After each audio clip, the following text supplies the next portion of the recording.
서지영 의원입니다. 후보자님 정가 몇 번입니까? 시간 갑니다. 빨리 얘기하십시오. 세 번. 네, 정가 3범이죠. 네. PPT 하나 띄워주십시오. 이재명 정부는 전자정부가 아니라 정과정부입니다. 대통령을 포함하여 현재 강요 내각의 총 대통령을 포함하여 7명이 이미 정과자입니다. 그런데 탑 7이죠. 후보자까지 임명이 되시면 이제 탑 8가 됩니다. 정과자 내각이죠. 정과자 정부입니다. 후보자까지 임명이 되시면 국무위원 전체의 정과가 총 22범이 됩니다. 그래도 후보자가 빠지면은 20범은 안 되겠죠. 19범이 되는 거죠. 후보자님, 다음 PPT 주세요. 다음 PPT. 그중에 음주운전 전과자들이 4명이 있습니다. 대통령, 교육부 장관 후보, 김영훈 노동부 장관, 윤호중 행안부 장관. 아까 말씀하실 때 미래 세대를 위해서 교육해왔다고 얘기하시는데 이거 교육적입니까? 후보자님, 네. 우리 아이들에게 얘기해 주십시오. 이 내각 전과자 8명 교육적입니까? 첫째로 전과라고 하는 것이 파렴치범이거나 이런 것이 아니고요. 음주운전이 파렴치범 아닙니까? 그러니까 잠재적 살인 의사가 있다고 나머지- 생각하는 거 아닙니까? 음주에 대해서는 분명하게 사과를 드리겠습니다. 실질적으로 교육적이냐고 물었습니다. 2003년 후보자님, 처음에 교육적입니까? 이 전과자들 8명? 다른 분에 아이들과 대해서 학부모님 앞에 얘기하십시오. 다른 분에 대해서는 말씀드리기 곤란하고요. 제 자신이 2003년 교사는 아니었습니다만 어쨌든 음주운전을 한 사실은 분명히 잘못됐고 어쩌면 제 생애에서 가장 후회하는 일이 바로 2003년 알겠습니다. 음주운전을 한 일입니다. 알겠습니다. 네. 후보자님 됐습니다. 저는 교육부 장관 후보가 이렇게 정가 3범인 거 제가 들어본 적은 별로 없는 것 같습니다. 더군다나 음주운전 정가를 벌금 200만 원이나 받으셨는데 교육부 장관 후보를 수락하신 것 자체가 저는 이해가 안 됩니다. 여기까지 하겠습니다. 이번 정부의 인사에 대해서 굉장히 유감스럽다는 것을 말씀드리며 제발 전과자 탑 7으로 끝났으면 좋겠습니다. 후보자께서 거취를 잘 판단하시기를 바랍니다. 다음으로 넘어가겠습니다. 후보자의 이념과 사상 그리고 가치관, 국가 정체성이 너무나 의심스럽습니다. 후보자는 본인 페이스북에 그렇게 얘기하셨죠. 북한에 처음 갔을 때 엎드려 땅에 입맞춤하고 싶을 정도로 감격했다. 그리고 북한이 고난의 행군으로 이겨내고 자신감을 갖게 된 것이 좋아 보였다. 고난의 행군이 뭡니까? 후보자님?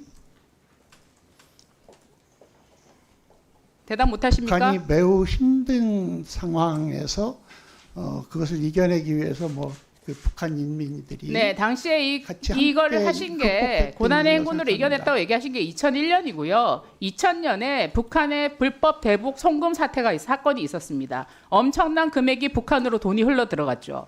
고난의 행군을 무엇으로 이겨낸지 사실 잘 모르겠습니다. 그리고 고난의 행군은 사실상 김일성주의를 얘기합니다. 김일성이 항일 투쟁을 미화하면서 고난의 행군이라고 했고 그것을 북한 사회가 어려울 때마다 고난의 행군으로 이겨내자라고 얘기했던 북한 체제의 슬로건입니다. 이것을 미화하고 찬양하고 두둔하고 거기에 감격하고 저는 후보자가 대한민국의 사회부총리가 될 자격이 없다고 생각합니다. 더군다나 대한민국 국민, 대한민국 학생들에게 너무나 반교육적인 인사라고 저는 생각합니다. 다음 페이지 주실까요? 후보자는 아까 다른 사람의 페이스북을 인용할 때 토론해볼 가치가 있어서 인용했다고 했습니다. 자, 보시죠. 후보자가 인용한 것들. 핵무기 개발에 대해서 미사일을 쏘려고 하면 북한에 쌀과 약을 갖다 바치고 꽃받침 만들고 두 팔 벌려 심장을 내밀어 쏘지 마세요라고 하자는 겁니까?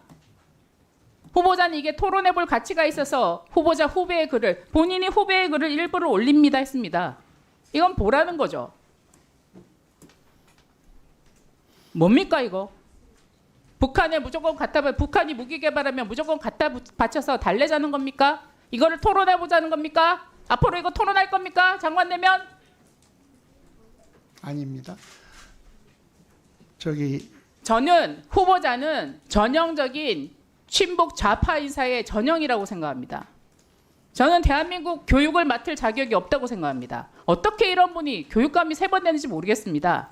자신을 완전히 숨기고 감춘 것 같습니다. 후보자의 홍보를 보면 그래요. 그건 나중에 다시 얘기하겠습니다.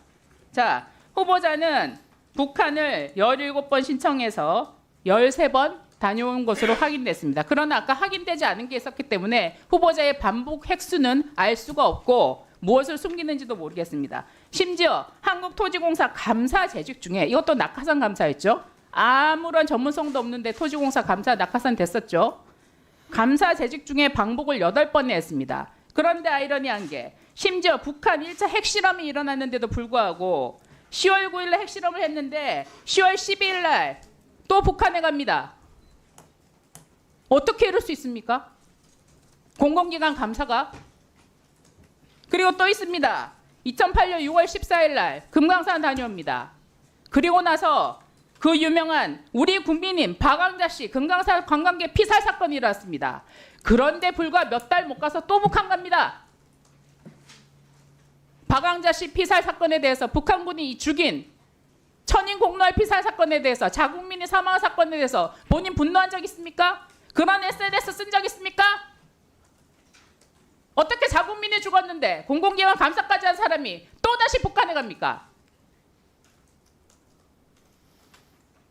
북한의 VIP입니까? 그 말씀하신 것 가운데 처음에 평양에 갔을 때 후보님, 감동을 후보님 질문하지 않았습니다. 후보님 답변 별로 들을 게 없는 것 같습니다. 저는 후보님께서 심지어 연차 빼고는 어디 간 적 없다고 했는데 연차도 안 내고 북한 방문이 5번입니다. 북한으로 출근한 겁니까? 제가 그때 당시 이 일이 그 남쪽에서 민간인의 교류를 위한 민족화해협력보험국민협의회 남쪽에서부터 남남 대화를 위한 단체였고요.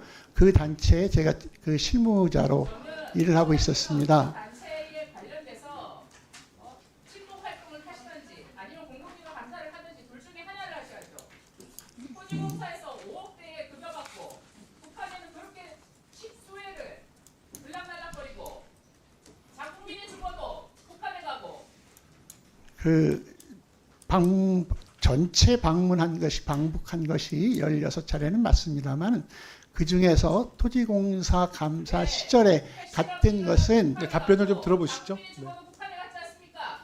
그렇지 않습니다. 네, 하여튼 저 답변하실 거 있으면 답변을 좀 하세요. 네. 네, 지금 말씀하신 것 중에 조금 그 오해가 있을 수 있어서 한두 네. 가지만 간략하게 말씀 네, 주십시오. 네. 그 처음에 방북을 했을 때 느꼈던 느낌을 그때 당시가 아니라 한참 지난 뒤에 표현했을 때 제가 그 감격이 됐다 한 것은 실제로 절대 갈 수 없는 나라인 줄 알았는데 김포공항에서 출발해서 1시간 만에 도착했을 때 그리고 그곳에서 네.